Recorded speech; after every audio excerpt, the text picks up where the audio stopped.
Hey,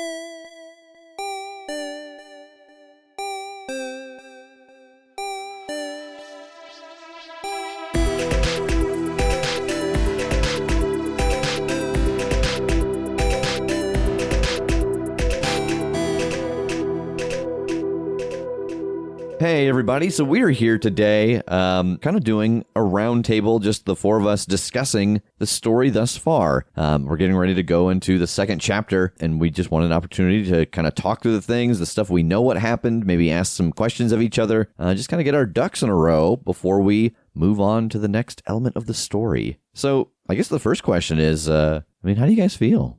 Well, we did just have to talk Jake down from a panic attack as we're sitting here kind of comparing notes of just, highlights and other things and just the sheer amount of loose threads that we've left. Some moments there's like, oh, you guys, we never checked up on that. Oh, and this. And Jake's eyes just kept getting bigger and bigger. And so he left.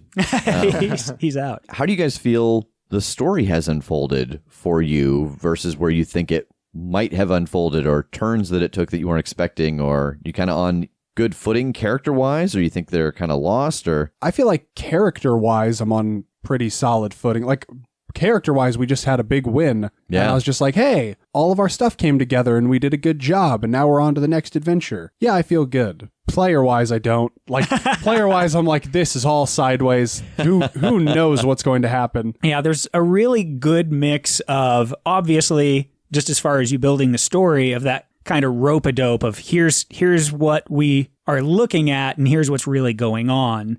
And the mix that I'm talking about is a good mix of that and us being given kind of here's what is going on and us rope-a-doping ourselves. And it just, in both cases, it ends up causing some pretty interesting story threads. And I'm sure we'll get to some moments of that later, but, we just wrapped up the final story arc of this chapter where you guys had a pretty solid plan, and then last second you're like, you know what, never mind, let's just go through the door. And it totally, changed your entrance into the submarine and how you encountered it. And yeah, you guys do. I think you talk yourself into good moments and then scare yourself away from them sometimes. Yeah. All right, so the first story arc is Night at the Halifax. That is our first 6 episodes. So what are some things that we learn here? What are some people that we meet here that come up later? What do you got here, guys? We meet so many people that we don't realize we're meeting. Yeah, that's fair. There's the obvious, the connection with Margaret right off the bat, which I think you've spoken about earlier, that didn't necessarily start out as being something that you thought of as an important through thread. Yeah. With like Margaret in particular. Yeah, I thought she was essentially going to be the person who ran the phone, and then it just became apparent at some point. It's like, oh no, she runs this place. Yeah, which is so cool. And then obviously Rev and his connection to the arcane.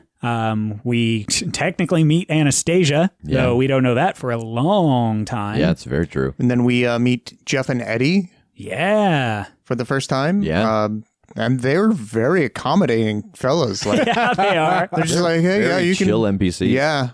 We meet Queen Leah of Elnor and almost keep her as a pet. Yes. Yeah, you find her trapped inside of kind of the remnants of what had trapped Rev, that soul bat. Mm-hmm. Oh, and then there is the old woman named Bridget, who we meet for the first time. And she's almost like a recurring character, but like not immediate. Yeah, she's like Talthybius in Trojan Women. Like, she pops up again, but not very often, and it's not really super relevant. But, she is the housekeeper for the Halifax, and we're going to see her at least twice more in this first chapter. And so I actually have a couple of questions left, too, from our 50th episode that people had submitted that I thought fit better in this episode. So I'll go through those as we go. The first one is TJ found a ticket stub at the theater for a play, and it had a seat number on it. Did that ever come into play? No, because I never investigated further except for the fact that I looked at the ticket, saw that it was for the play Macbeth, shoved it into my pocket, and then went back into the theater, full well knowing that Macbeth was the important part of that ticket stub. Yeah, I mean, when you guys stumbled across that ticket stub and then you stumbled across the locker in the green room, I think that the consensus was, even if it wasn't consciously, oh, this is all the information we need from this. Mm-hmm. And then before that seat could be investigated, whatever. TJ set it on fire. Burned down, yeah. And so we talked about this before. I think that so much information was lost in the loss of the Halifax that, just changes the way you guys investigate the world. Yeah. Is there anything else from the Halifax you guys got on your mind, or The idea of Jake protecting me as the divine. God. yeah, Yeah, people kind of, they think of TJ the science guy because that's been the bulk of what you've been, and you played the mundane. That was your actual playbook. And for that run of the mundane, I honestly, as a player and as a character, I just didn't know what my purpose was. Like, I obviously didn't. As the player, I was just like, what am I doing here? I'm the mundane. I'm the sidekick. I'm just kind of tagging along and all having of your fun moves, with my friends. Yeah. all your moves were set to lead you away from the group, to get you into danger. To Yeah, like I stand by that it was a funny idea. It was a funny concept when we had the idea of, all right, the person I need to protect is literally built to wander off. But what a nightmare in play. Like, I wouldn't do it again. I mean, this is kind of the start of everything, so we don't have a lot of threads to trace here. No, it's just, I mean, that was kind of it, is like this was such a good stepping stone because you were able to set up threads that we didn't even know were threads. Yeah. So getting those callbacks later was very gratifying. All right, so then the next story arc, we have Not a Vacation, which is the Hawaii arc, as well as The Trial of the Divine, which takes place kind of in real time while Tass and TJ are dealing with the ramifications of some of the Hawaii stuff. So what do we encounter here? We got a lot of kind of beginning of seeing the threads that were coming into play.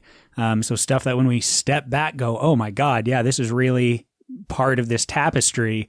When you come to find out the whole arc is us being manipulated to be here and do a favor for the guy that has turned out to be our sort of arch nemesis. Yeah, tracing this back, we hear the story told by Ori that he knew that there were some agents of the IPT here, and so Nash told him, hey, make these people sick. It'll bring some hunters out to deal with our problem, because I don't want to send any of my people to deal with it. And the problem was that Eston, one of his lieutenants, had essentially mingled his mind with this hive of ghouls, and it had driven him mad. And so, yeah, you guys kind of get brought out by what becomes your big bad to clean up his mess that he just doesn't want to deal with. He used us. He did. Yeah, like a sack of potatoes. I don't know. That's not how that goes. Used like a sack of potatoes. Yeah, like used for soups, used for Sure. Potatoes get used for all kinds of yeah, things. au gratin. Okay. All right. Then Potato it stands. guns. Hey, can I just say I'm proud that none of us went anywhere weird with that? Yes.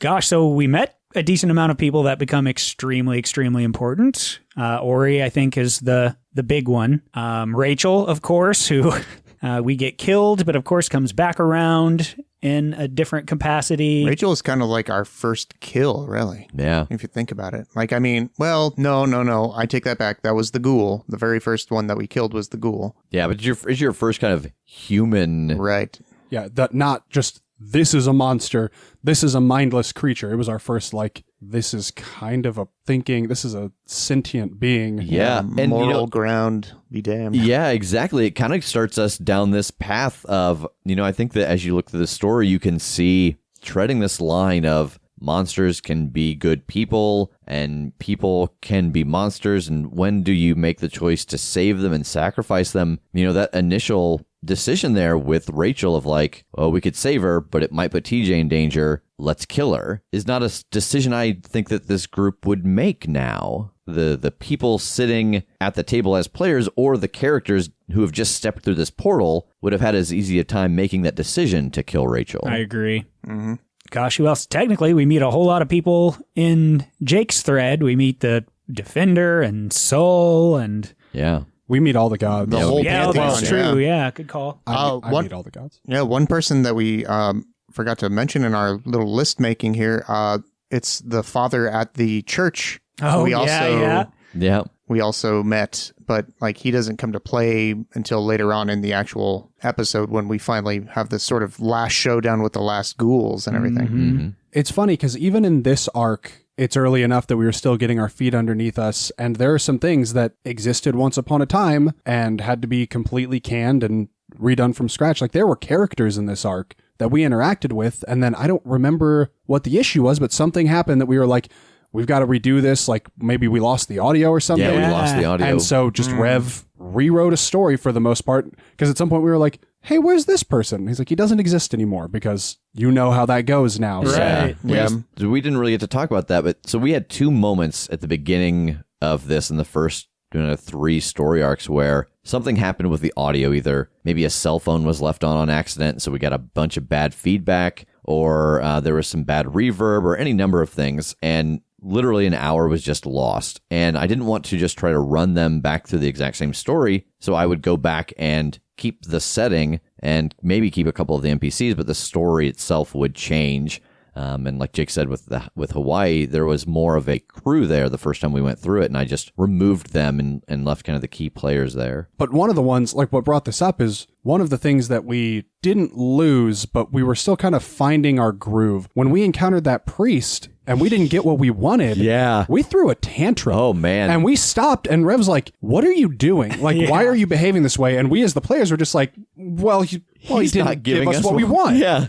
And it was like, that's ridiculous. Like, play this like a human being. And we went back and we redid our interaction with the priest to be considerate humans Yeah. instead of just grumpy A toddlers. very strange moment of them like cursing at a priest through a closed door and like threatening to come back in the night and slip in through his windows, and very, very weird. Like almost, I think it's the only real maybe murder hobo moment we've had. That's what was in my head. Is I think we were much heavier into Pathfinder at that point. Yeah. And so that was It's just like, oh, a thing. any NPC we can just kill if they're... And that actually comes into play later, but we are all Pathfinder players or Earth Dawn players. This was our first time playing this game, but it's a very different world. You can't treat NPCs the way that some people treat them in those other games because theoretically this world takes place in a realistic setting. So the cops show up. People want identification. People demand things from you, which I think adds a little bit of weight to it. And I think we were all, like Jake said, just getting our feet under that still. I also did us a disservice by saying that most important new addition was Ori, because this was the creation of the Sea Gobbler, Oh, that's true. which saved us many times. Yeah. Also, My I think, proudest achievement, honestly. Yeah. well, and it should be. And I think something that ended up being a big surprise moment for me started here with us finding the magic circles and the things that Eston was using for all the amplification and so on. Because that in my head went, oh, okay, this is a part of this. We end up getting Nash's name, even though we don't interact, but we, get a little bit of that information. And so that put me 100% on the track of Nash did something in Indianapolis that's going to be devastating. We have to figure out what that is. Yeah. And oof. Yep. I also want to talk about like the trial part of it. Yeah. Was one of the first experiences. I can't remember a lot of experiences I've had in a game where there wasn't a solution. Like that was interesting. Because I was playing through that, especially the Hydra is the one that comes to mind. Yeah. Like I remember just going, I don't know how to kill a Hydra. And somebody was going, there isn't a way to kill a Hydra. And I was like, well, then what am I doing here? Every game you play, if there's a puzzle, it's got a solution. If there's a combat, it's got an end. And this was a weird thing where it was, we're just seeing what you do. Like, you're not supposed to win. You're not supposed to figure it out. We just need to see how you play. And that was so strange, but a good mindset shift for me throughout this game. Yeah, and we talk about it pretty in depth and investigate the history, but there were very specific rules to this, and points that Jake could earn, and those points essentially got him a fail, a mixed success, or a complete success when it came to what was going to happen to him and his connection to these gods. And yeah, this was, I think, that even more so than the Halifax, because we were all kind of uncertain with the Halifax, not uncertain, but getting used to the game. And I think I started to personally get my groove in this story of like, oh, this is how the system works. This is how I roll with this. And I remember, Jake losing his hammer and it being a real kind of a tense moment, stopping the microphone, being like, trust me, it's going to be fun. And just that moment of like, oh, okay. Because I think we're so used to games, again, like Pathfinder, where bad ramifications, that's all they are. It doesn't ever really come up as a story option to make something more dynamic in the same way that a narrative-driven story does. Yeah, and I still have the thought in my head usually of like class features or class features. You know, like in most of those games, it even mechanically lays out like if you lose, you know, if a magus loses their black blade, there's something to get it back. If a druid loses their animal companion, they spend 24 hours in meditation and they get a new animal companion. And that's not how this game works at all. Yeah. It is like, it's all narrative, baby.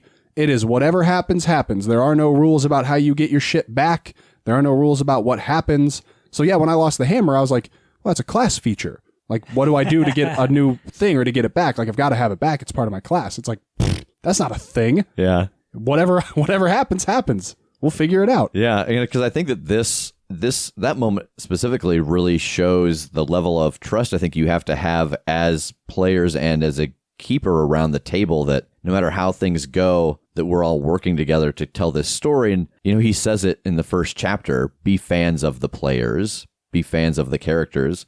And so that even when things go real low or real bad, it's because it's going to make the upswing that much better. Anything else for Not a Vacation or Trial of the Divine? No, well, we do meet Saul, who will be more relevant, but we can talk about him more in detail when he becomes relevant. So next we go to outer space. We have the Eye of Horus. God, we do. Which it may not be my favorite story, but it is damn close. Something about you guys in this closed quarters place having to deal with this real-time threat, introducing the element that this teleportation that has been saving them so much, there are runes and there's a specific reason why, but it can't happen here. And this is where, for me, the first time death and ramifications really start to come in and change the characters. I think even not just that, but just the simple fact that this is the first time that this really felt like horror. And at least I think for me as a player. Yeah. Because sure, the Halifax, creepy, spooky. We've got the darkness and all these things to deal with. Hawaii, we had the tunnels and these ghouls that are horrific things. But it was still, first of all, we were still early and kind of getting our footing with just how to play. But then on top of that, it was kind of that excitement and fun. So nothing was scary yet. Yeah. And damn, this was just moments of desperation and feeling alone and feeling helpless in a way we hadn't seen yet. And boof, yeah, it worked. So we meet a whole slew of characters in Eye of Horus.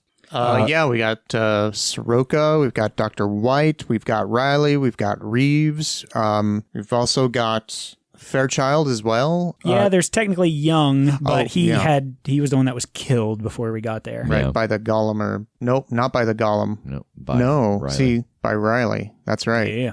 Therein lies the intrigue. Yes. Ooh, no spoilers. No, this is all spoilers. If you are 20 minutes into this episode and this is the first time you're listening to an episode, go back. Yeah. Please don't start here. This is nothing but spoilers. This was the first time I had my beginning of the mystery move, where I just got to go, what sort of creature is it? Yeah. And I was so sure that was like, I was going to be like, haha, I know exactly what it is. We're going to breeze through this one. And it was like, technically you know what that one is, but Yeah. you do not know the mystery. And I think we may have talked about that at some point of, that was a hard decision in the moment to make. Like, okay, do I tell him Poltergeist and have them then have to go face this indestructible just get wasted golem? by a golem. Or do I say golem and have them not know what's controlling it? And so since, in that moment, actually, Dr. White had just been essentially hospitalized by the golem, that was the direction I went, was with the golem. I think that was smart. Thanks. You're welcome. It gave us a little bit of a mystery that we had to investigate. We had to figure out that a golem isn't just a mindless, lump of clay or anything. It could be anything, basically, with some kind of writing or something or programming that is given to it by, in this case, a poltergeist. Yeah, and that knowledge made us worse at solving this mystery. We're like, okay, it's a golem. I know that for a fact. God told me. So let's fit all of the evidence into the golem box. Yeah. Without ever looking outside of it to figure out what the hell was going on. We're like, well, this doesn't make sense for a golem, but it's a golem. So how do we make it make sense? Well, it doesn't. You're wrong. Yeah. And, I'm going to probably keep saying this because I'm drawing on notes from Investigate the History, but essentially what I tried to do here is I took everything I could find about how a golem works and I gave it one level of a tech upgrade. So all the components there in the stories of how you create a golem, what it takes to control it, are still there, but they are technical. So if you guys had gotten into the computer where Young essentially had possessed, you would find in there a Word document. And that Word document changed based off of what the golem's instructions were. And that was symbolic of the paper that you have to put into the golem's mouth to give it orders. Nice. And so everything that is connected to a golem, I tried to include in the technology that was being created. Looking through my notes for this arc, it says that I put Riley's greasy gloves into my pocket dimension. Did I ever take them out, or do I just have a pair of greasy gloves? Well, I don't think you have a pocket dimension now, do you?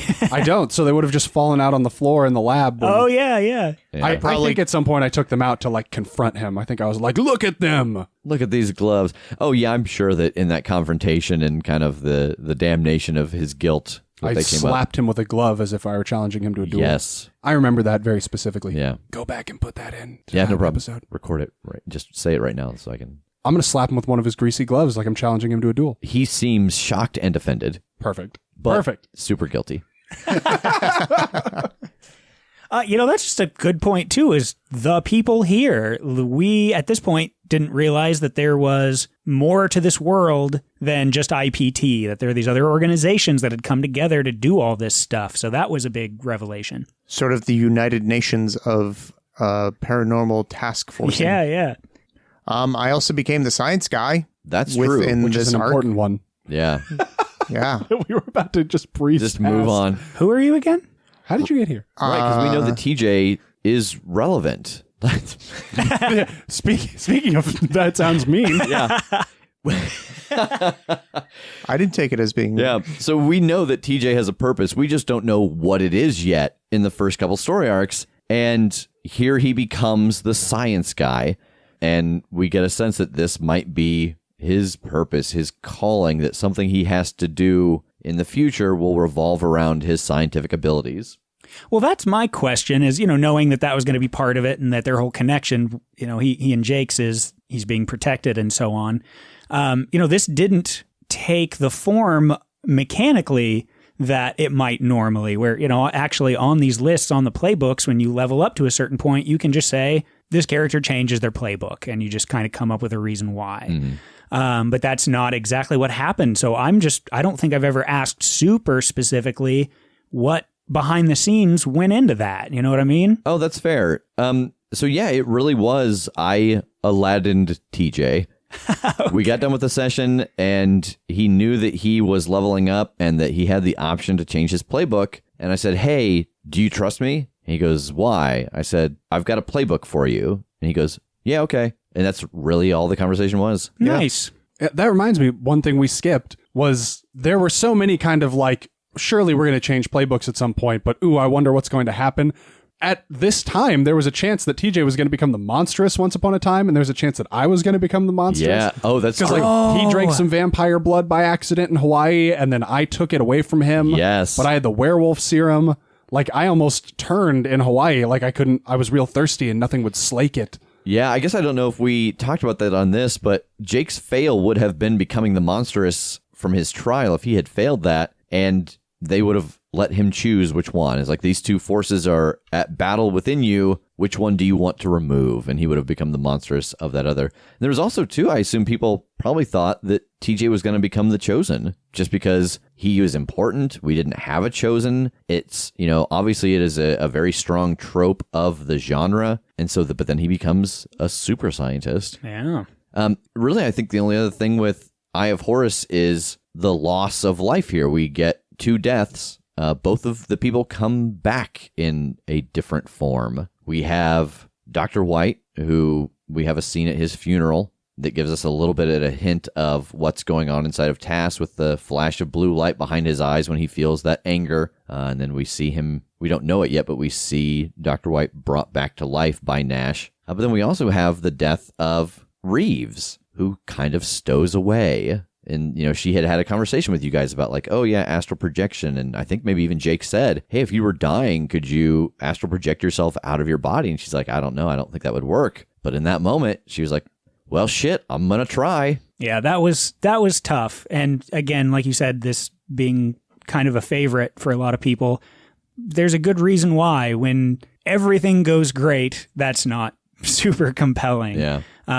But we really got to dig deep in this and being a lot more comfortable with the game by that point at dealing with action and repercussion. It just occurred to me, like, I was like, yeah, this is kind of like in the first Avengers movie when, you know, after the first big fuck up on the helicarrier and everybody's kind of divided and stuff. And I was like, I literally ended up on the ground, like the scene where Thor has fallen out of the thing, like me, the Thor analog, I'm down on Earth having just lost a person, like dejected in the sand. I was like, man, I accidentally stole that scene whole Yeah, cloth. yeah. So next that brings us to the Fun House and the showdown at Monument Circle. The Fun House, oh man, that was fun to record. I have one very specific question about the Funhouse. Yeah. What the hell, man?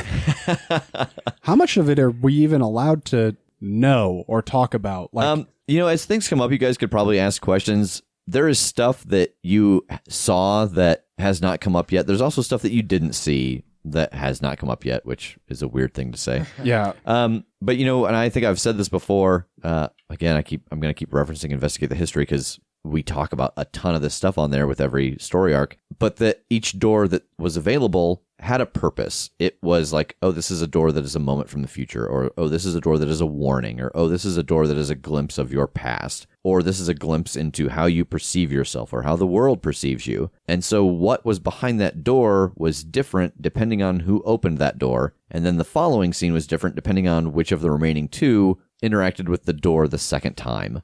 And that was, again, just a long, deep dive into a couple of different sleep analysis books when I was suffering from some pretty strong insomnia. And so I think we learned pretty quickly that almost nothing in here is literal, although we do take a couple of things literally that don't come up again for 40 episodes. And that all went great. Yeah. Yeah, for instance, Ori going down a alleyway. Like, when you said that, I knew it was like, it seems like he's running from something, but almost like metaphorically, oh, he's running from his past or something like that, you know? Yeah. And we went the total opposite way and took it way too literally. And we were like, yeah, Ori, stay away from, you know, cities and Stay away places from with alleys. alleyways Yeah. and everything. I think That was pretty stupid of us. Well, I think that at first that was kind of tongue-in-cheek. I feel like at first that was like we don't know exactly what this means, but at the very least, stay out of alleys. Yeah. Yeah. And Well, I then mean, we you just guys kinda- very specifically didn't use him for help. Yeah, and then we lost track of it. Yeah, in like Monument later on, we Circle, were like, there's oh, alleys here. There's We can't alleys, break yeah. Yeah, so the ones I have written down in my notes, the visions we had, Task dropping stones in a bucket, Yeah. which I feel like is just kind of like they have a good heart, keep them that way. Like my goal, like he's just, everything that happens is causing some extra turmoil and shit to spill over in him. Yeah, so that this is fun because this is the second time I'm getting to discuss this now. So yeah, Task dropping stones into the bucket, and then as the bucket fills, the water overflows into the ocean, and with the water falling into the ocean, it gets more tumultuous. The stones were essentially his bottle it up. That every emotion he wasn't feeling, every tense thing, every bad, can't decide, what do I do? Okay, this is my choice. Drop it in the bucket. Yeah, and it and was it's just- causing his calm to overflow. And it was, you know, making the sea ultimately kind of what's going on underneath Task. We see this dark turn in him around this point where he starts to go pretty Punisher direction. You know, that was kind of the representation of that sea roiling. That hits deep, bro. Right. That hits deep. Thanks. My teeth falling out in a bucket. Did that one have a specific in story, or was that just a general anxiety? That was specifically just in-game Jake's thought process about having just had to go through the trial to prove that he is still worthy. You know, the thing that I found was that teeth falling out, you look that up and sometimes it's vanity, but a lot of time it's actually connected to essentially, how am I doing? I am uncertain. I don't think I'm doing well. I'm questioning. Strength isn't the right word. Capability. And so it was connected to that. That was kind of your moment in the past that you saw before you had to go into the trial, or even kind of during the trial. Task fighting soul bats. So Task fighting soul bats, if I remember right, was actually in the hallway, correct? That was not in a room. There were two different types of visions. You had the visions that came to you when you opened a door, when you went in a door, but there were also visions that happened if you tried to use the same door again. this world was set up so that you basically got one shot at each door. So if you tried to break the rules of this world, if you tried to reuse a door, it hit you with just a bad, weird moment as a punishment. And if I remember correctly, Tass having that vision of fighting the soul bat and then coming to and having the gun pointed at you was he tried to open a door that had already been opened. Yeah. So was that the same thing that happened with TJ swimming for the hammer and getting attacked by vines? Yes. Okay. Yep, that was one of his punishment moves. I wondered about that because I was clearly trying to stay away from all the water I possibly could. Yeah. So I've got sad God counsel - drains me and I shatter. So I think that one was just another, like, I'm afraid that the gods are disappointed in me and they're going to strip me of this power type thing. Yeah. And that was, I think that was another one of those moments of not a fresh door. Boy, I take bad notes. TJ electricity apples math. Oh, yeah, the blue energy form that was over him feeding him apples, and there was like I think that has to do with things. Noel, right? Close, yeah. All right. So I think we can talk about this one. That was just representative of that TJ has this ability. He's got this weird science now. There's all this stuff that he doesn't know, and that you have people all around you that paranormal-wise or magic can give information, but that most of the help that he was asking for was always mundane stuff. It was never, hey, someone teach me this magic. Hey, someone train me. How do I get better at the weird part of my weird science?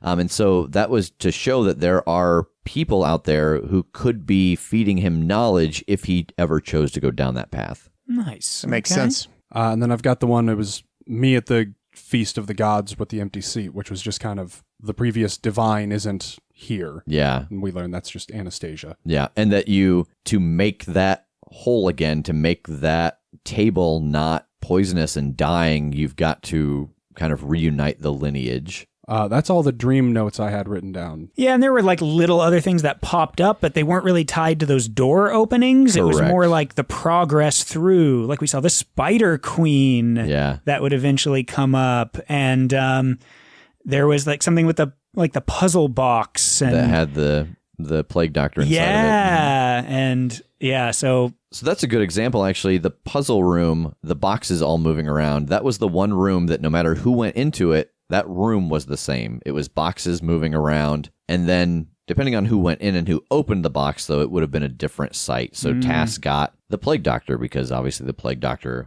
is kind of meant for him, since that death was caused by him. You know, of course, he doesn't know this at that time yet, but... Are we allowed to know what we would have gotten? No. You guys have not encountered yours. Well, no, that's not true. Jake would have seen the bat from Ori's vision. Oh, nice. Yeah. But TJ does not know his yet. I'm so scared. Something's coming for you, TJ. Oh, no. Oh, God. Yeah, there's just... We could spend a whole hour just talking about the Funhouse. So is there anything really kind of big or important that we learn here? I think one of the biggest things that lasts and that we actually latch onto is interacting with Lana, because we get that thread and that, you know, there's this capability of the Chosen in me/Tass, and you know, that kind of sets us on a whole other path as well. Mm-hmm. So that was some really cool stuff there to, I don't know, it was really fun for me to help move the narrative a little bit with my dreamscape and all that. So I dug that. And someone actually asked me this the other day in a message on Discord. Yes, you are correct. There is a door that is opened for a brief moment, and they look out into it, and then they close the door pretty quickly, and then go across the hallway and open the other door where they find the crystal that Lana is in. But in that door being opened, we got the sound of a revving engine, we saw flames, and we saw like a construction site. Yes, that was Damien. So for the person who asked that question, yes, there was a glimpse of Damien and Tass's future behind that door. Nice. Yeah, we were just talking about this kind of the dreamscape, like the crystal in the head. Yeah. And how it's, you know, is there literally a crystal in your head? And we were like, well, yes and no. It's on this kind of metaphysical plane. Like, wouldn't show up on an X-ray. You couldn't cut somebody's head open and pull out a blue crystal. But like in this kind of alternate, this shifted reality, yes, that exists in your head. Yeah, you know? like a third eye. Like the third eye you don't actually see, but if you were to look at their kind of aura, you can see that third eye. And so, yeah, that crystal is there in the kind of mind palace, the brain space of anyone who has the potential to be the Chosen. And then from there, we have one of my favorite moments. You guys get this information and you latch onto, okay, what we have to do is we have to find the divine. We have to find the previous divine. She is the key to all this. You guys sank down into that and ran. And I thought, I have no idea how they're going to try to get her attention because I know where she's at. I know what she's doing, and I know how she deals with new information. I know kind of how she deals with new people, which is not well.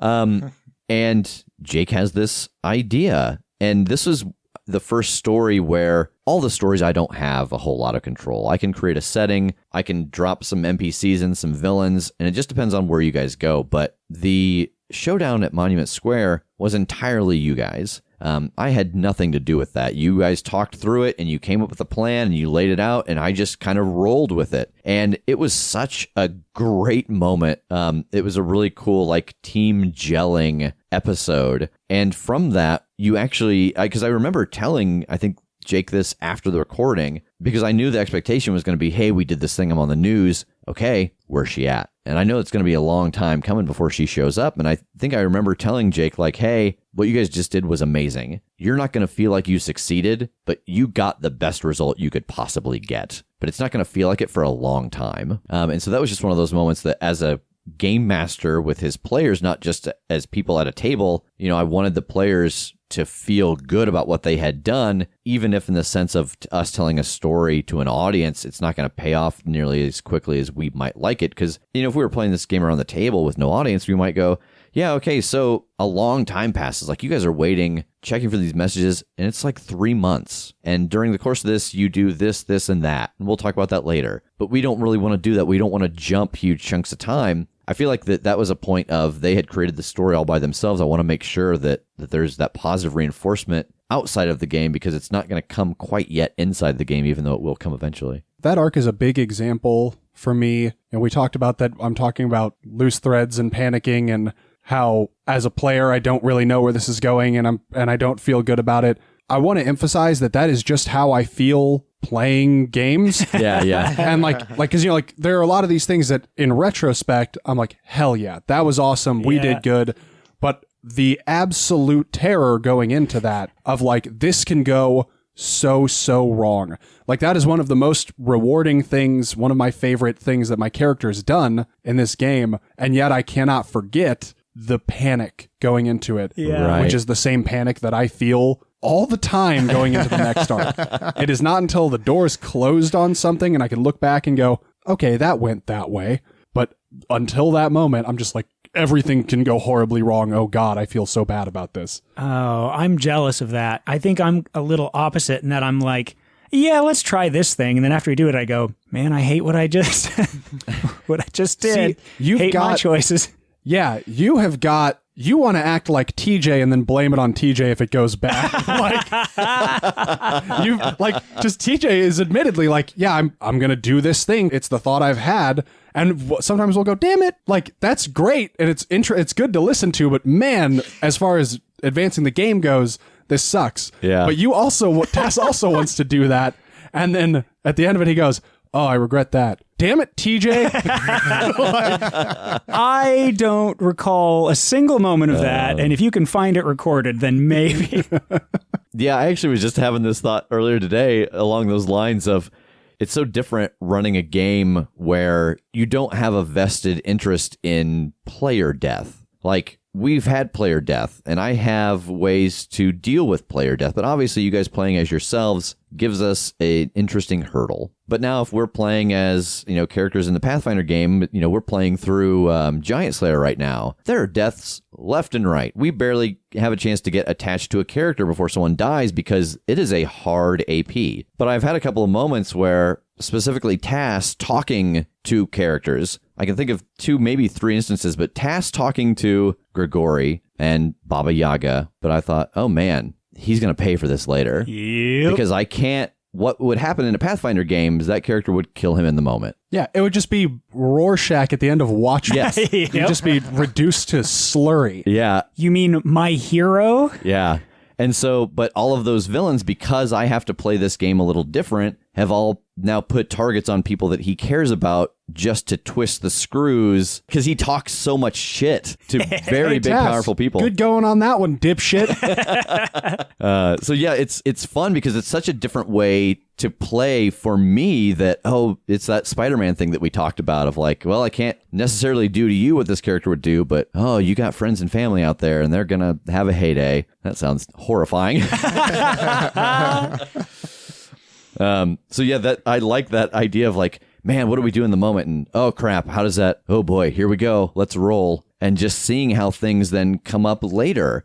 There are ramifications felt all through this story, and it has also developed in me a new skill. Because for me, I think the scariest part about running this game is knowing the characters' points of views, the NPCs. And when I know that we're about to get in a heated conversation, like, I don't like that. I'm like, oh God, this is going to be bad because I know if Jake's going to feel this way and this character does not, it's going to be a heated exchange. And we've had moments before where we've had to stop the recording because you can hear my heartbeat in my throat through the microphone because I'm just like, oh God, here it goes. But I don't want to not be true to the character. And so I've had to develop techniques like with Baba Yaga where I had to think ahead, like, okay, Tass is going to get real shitty with her, but she's smart enough to know that. So what things can she talk about from his history that'll stop him in his tracks? Because I don't want this to turn into an NPC and a PC just arguing. What are the tactics they're trying in these conversations? Which is just a whole new level of role play for me, which is really horrifying, but a lot of fun. So it's not just, no, shut up, let me talk, but it is, can this character get this other person to listen, and what's the tactic that they have to use to get them to listen?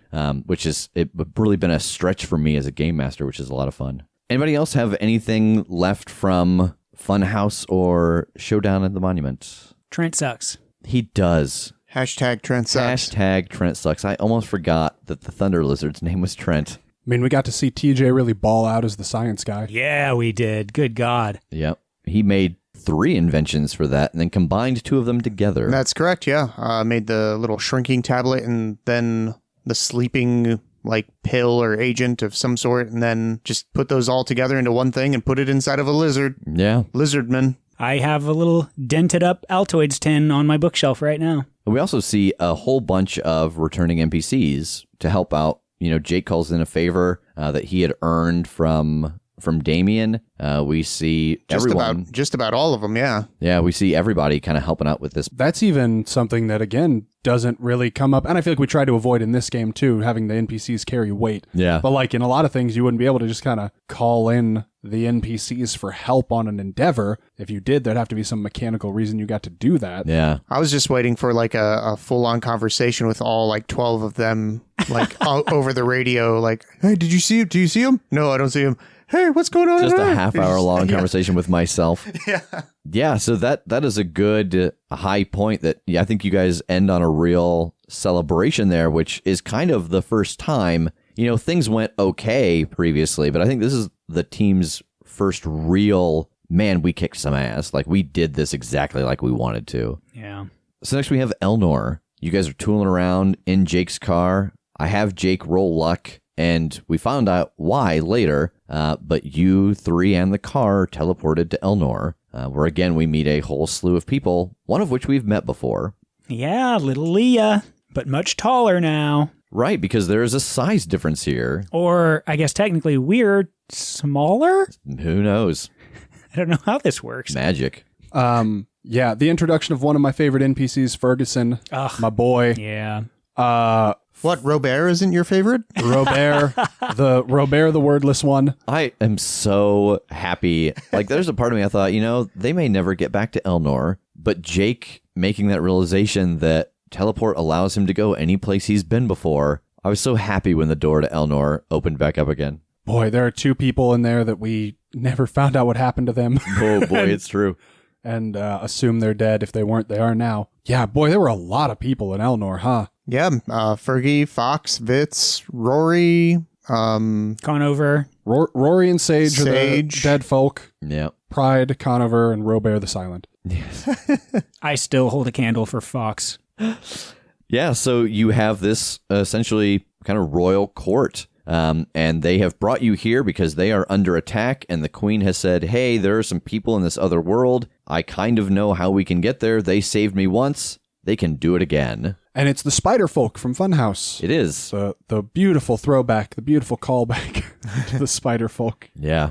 I had to make a decision there. I think we've talked about this before. Yes, yeah. That if I have to go realistic world, Tass is done. Tass is done here. He instantly. dies on the ground. So I had to lean into this is the most fictional version of Tass that exists. Yeah. Because he can deal with this with a clear mind as giant spiders come into battle us. And so really you guys find out that they are there's this army and they're kind of marching across from dimension to dimension. Yeah, it seems like the two big through lines from this arc were how wild magic is. Yeah. And, how it works or doesn't work and can work and all that. And the multidimensional stuff. Yeah, because Jake is more powerful here. I am, yes. In some ways that are kind of a lateral move. Pulling someone to me instead of going to them. Yeah. Has potential, also lacks potential. Yeah. That one got me in trouble. Has potential, though, because at the end of the story, I guess we don't have to jump there right away, but you were able to reach through, and I think with a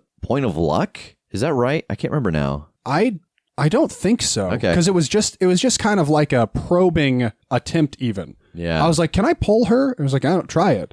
And then I did, and I think I just got the full success. And it was like, yes, very much so. Yeah, that you had just ripped her back through the dimensions because she had went home. She's like, I'm out. I can't deal with this right now. They've got metal. We find that this is a world that does not have metal, which is unfortunate because that is the weakness of these creatures. And what a subtle thing, too. What a subtle hint for the future of he can yank somebody through dimensions to be back here, but not necessarily none of us had the thought of, can you just pop back over there whenever? Right. Never gave it a try until the last minute. And so the monster's weakness to metal was why Jake had rolled luck at the beginning of that adventure, because I thought, well, on a good luck roll, they're going to be in the car because now they have an ample source of metal, which was a real big high point for Jake because that was the second, or was that the first car? That was You had just gotten that car. Yeah, I think that was the first car. Because I'd spent all my points on it. Yes. And I was like, don't you touch that car. Yeah. And just Rev's got that meme with the math going around his head of, oh God, if they don't touch the car, what was this all for? Yeah. And then you also have, aside from the Spider Queen and her soldiers, we also have this Goliath, half spider, half bear creature that is just wrecking havoc, and it is standing guard, and anybody who has gotten close to it has just gotten murdered, but it's basically invisible. And I remember you guys going through like, okay, what are we going to do with this? Oh, well, let's launch the car at it. Let's turn the car into a bomb, or let's make a glider and just fly out there and we'll just attack it. And I think that was really the first instance of you guys almost starting to make a move without having done enough investigation to know what the weakness of this creature was. And I remember thinking, man, they're going to go on a hang glider out there and drop on this thing, and I'm going to have to figure out how to keep doing a podcast after a TPK, after these three guys just die in another world. But you guys end up finding out the information about how magic works, and that for some reason the sunrise and the sunset channels through this Goliath, and you use it as a giant bomb to destroy the army and subsequently destroy the portals, which was really cool because I think the thing that you guys in character don't know is that, they have been marching across realities, they're like locusts, and you have pushed them back further than you think because of the amount of energy that got through that portal and destroyed other portals. Oh, so like basically cascaded through the portals into the next portal, into the next one. Oh, that's awesome. Yeah, it wasn't necessarily they are not just one dimension away still. Nice. Is there anything else from Elnor? We did get some stuff that we used as currency later for several things, just by virtue of what we brought back. Yeah. The necklace that I used helped Rev, and we definitely made use of the bow and arrows with Strom. Mm-hmm. Yeah. And I think that was the weird science, was like I made a forge or something or maybe that was engineering. I think I had engineering by that time. I know that I had to make the special bullet though for... Yeah, I think you weird scienced it because it was like it took a whole significant amount of time for you to get it done. Mm-hmm. That was when I got Sol as a actual companion. Yep. Yeah. That was one of my level ups in there. Thank goodness. And then, saved our ass several times. And then that was when we all came back from Elnor with some cool shit. Yes. That was nice. Like everybody came back with, all of our level ups or just things we thought about that had happened there, we got to use in cool ways later on. I got to turn into a dachshund one time. Yeah. And what a time it was. It was a good time. It helped a little. Yeah. And I think, you know what? Because we'll get into Tass's turning into a dachshund one time. But I think we're going to save that for next time. This will be a little 2-part conversation about the stories thus far. But do stay tuned for a little epilogue from Chapter 1. We're back in TJ's subterranean lair. The hum of magic fills the air, and we're seeing over Rev's shoulder as he watches Jake, Tass, and TJ join hands. And they step into the portal, and there is a blinding flash of light which fills our vision with spots. And we pan over Rev's shoulder and focus on him as he rubs his eyes for a moment, and then looks down at the various runes and monitors attached to the teleporter. But then something catches his attention, and he looks up. And we see his eyes widen, and in a burst of movement, he hurtles over the table and sprints to the metal circle inlaid into the floor. And we pan back over his shoulder as he skids to a stop, and we see the cause of his panic. On the stone floor of this hidden lair, where the magic portal stood not moments ago, lay the motionless bodies of Jake, Tass, and TJ.